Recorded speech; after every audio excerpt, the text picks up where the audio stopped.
Good evening, everyone. Welcome to class. My name is Imokwe Dokira, and welcome once again. In today's session, I'll be talking about the School Development Plan, SDP. So, the acronym is SDP. As we go on, I'll be using the acronym SDP a lot. And SDP stands for the School Development Plan.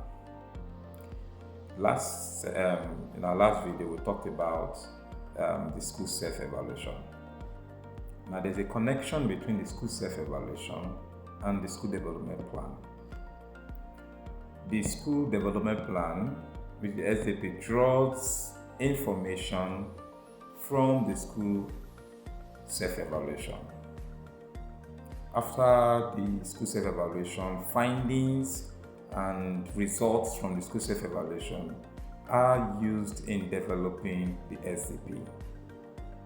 The school development plan contains information and ideas or things that a particular school, will want to achieve in a long run or in the future. And these plans can either be short-term plans, medium-term plans, or long-term plans. In developing the SDP, there are 4 basic questions that will help a school in developing the SDP. The first question is, where are we now?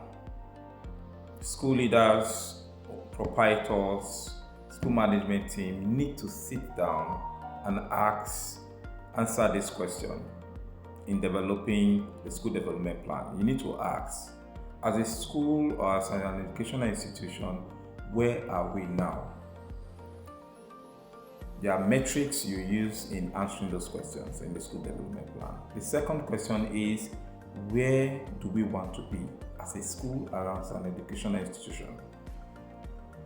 Where do we want to be in 5 years, in 1 year, in 20 years? So it could be short term, in the medium term, or in the long term.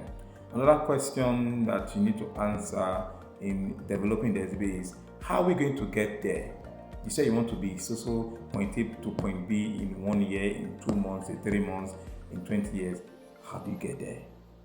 All these information need to be in the plan, in the school SDP. How do you get there? And the last question you need to address in developing the school development plan is, how will I know, or how are we going to know when we get there? You say you want to be in point A in 20 years. How will you know if you've gotten to point A? So needs to be a measurement mechanism developed or embedded in the school development plan. In rounding up, the school development plan draws information from its own school self-evaluation. So for you to develop your SDP, you need to visit the results, your report from your school self-evaluation. It also draws information from findings of the most recent external evaluation done in that school by a qualified education quality assurance officer or evaluator. It also draws information from key stakeholders, particularly learners, teachers, and parents, etc. So your SDP plan is collaborative in nature, which means that learners' input, teachers' input, and parents' input are very important in developing your school development plan.